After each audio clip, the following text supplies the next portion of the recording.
Hello students, welcome to this video. We're going into the section of managing your Microsoft Outlook calendar. This video we're going to create recurring appointments in your calendar. We're going to add holidays, local weather, and an additional time zone to your calendar. And then we're going to use Scheduling Assistant to schedule a meeting with your instructor and others during a time that works for those required to attend. So the first two you can do a screenshot and send it, upload it, and the last one is Scheduling Assistant. You can either do an email or that screenshot to upload it. So let's get into our calendar items.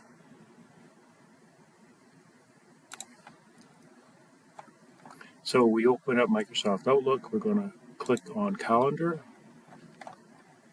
And there's my calendar for the week. And let's just get my notes going here. What we want to do is create recurring appointments. So we're going to create an appointment. See, I have all my classes scheduled every week, so you can see what's showing up there. Really great feature to add in times when you are busy, so that if people are scheduling appointments or meetings with you, they can see when you're busy and perhaps when you are more available. So to create this, we go into New Appointment. Took it over here. Let's minimize that a little bit. My display is not showing up properly. Make that a little smaller to work with.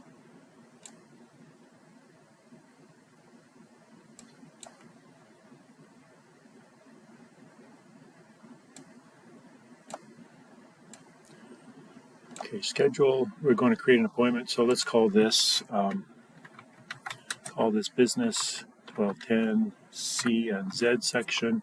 We're going to enter the title. We're going to then click on Make Occurring or Make Recurring.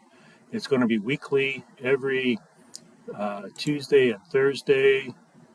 We can specify the time. I'm going to put this as a really odd time, 2:30 in the morning, for half an hour, just so that I know that it's not real. So we're going to start today, September 14th, and we're going to end.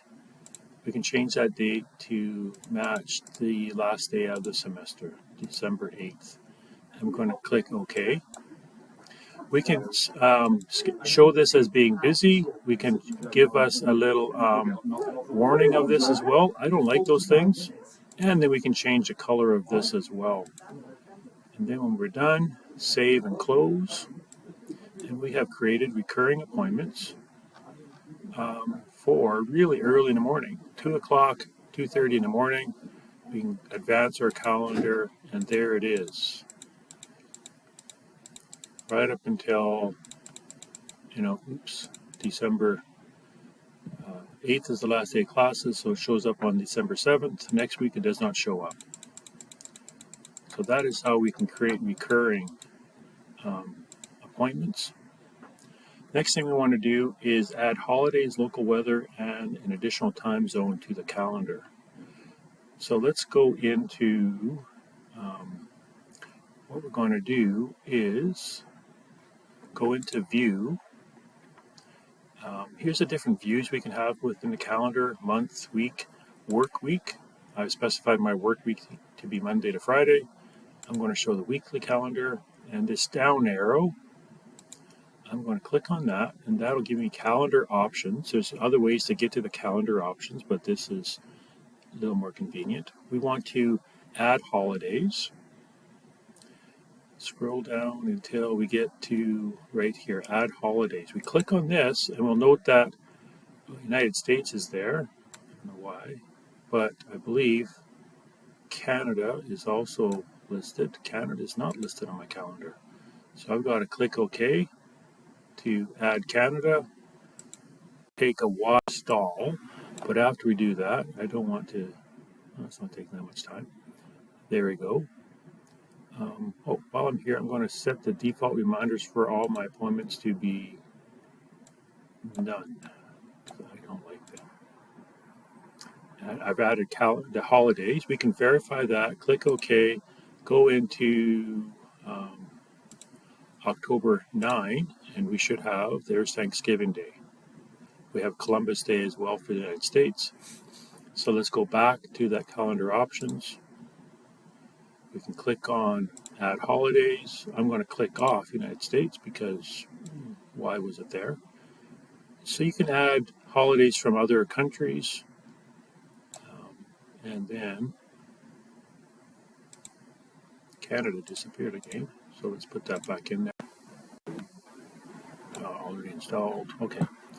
Take a moment. There we go. So that's how we add holidays, and that's how we can remove holidays. Now to add the time zone. Scroll down until we get to a different time zone. Here we can add a second time zone. Our time zone is UTC -7. Mountain Time, we could add a different time zone. I'm just going to scroll there, let's add Fiji. And click OK. And you'll notice here, this is the current time, the second column. The first column is the Fiji time. This time zone shows up in the week, the work week, the day, but not the month. So go back to the week. There it is. So for that, take a snapshot. Oh, we didn't add weather. Let's go back there, calendar options, add weather way at the bottom. Show weather on the calendar, make sure that's clicked. It'll give you how you want your temperature shown, either Celsius or Fahrenheit. Click OK. So for this, a screenshot of one for your recurring appointments you already done, but for holidays, local weather, and additional time zone, basically a screenshot of this screen would be great. Here's Red Deer, Canada. That down arrow gives us options to add a different location as well. So you can show Red Deer, you can show temperature from other cities, countries, whatever you like.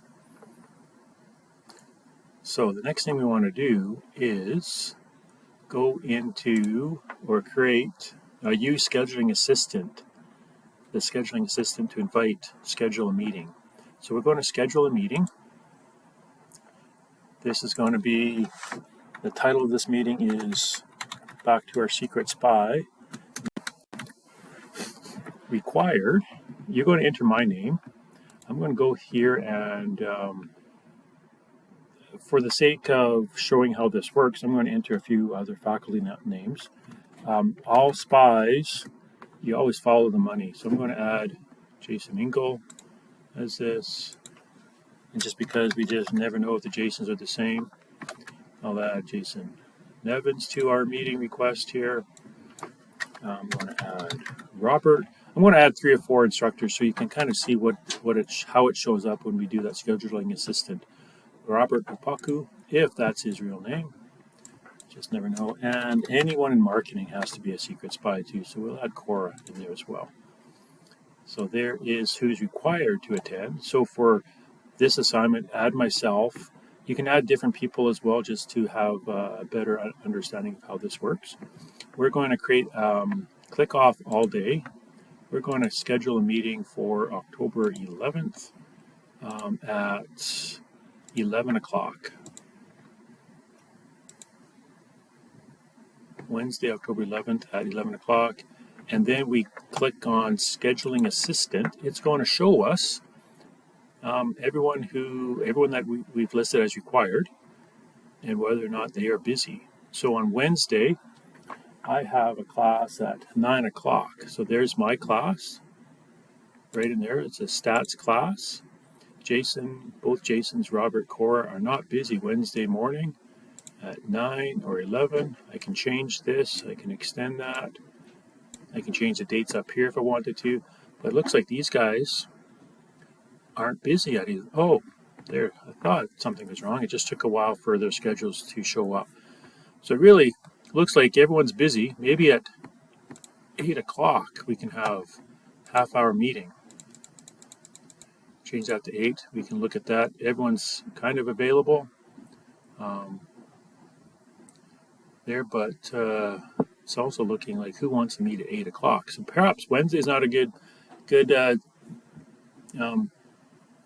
appointment time. So that's the benefit of the scheduling assistant. It will show us all the schedules, show us when they're busy, when they're available, and then we can make appointments, be more effective in making appointments. So for this, if you were to take a screenshot of this, great. If you go back to meeting, you can send this. I would not, you can send it to myself. I would not send it to these other instructors because they're going to be wondering why they're being invited to a secret spy meeting. There you go. So put my name in there, send it, and it's all good. Yes. That is how we create those recurring appointments, add holidays, weather, and the time zone, and use scheduling assistance.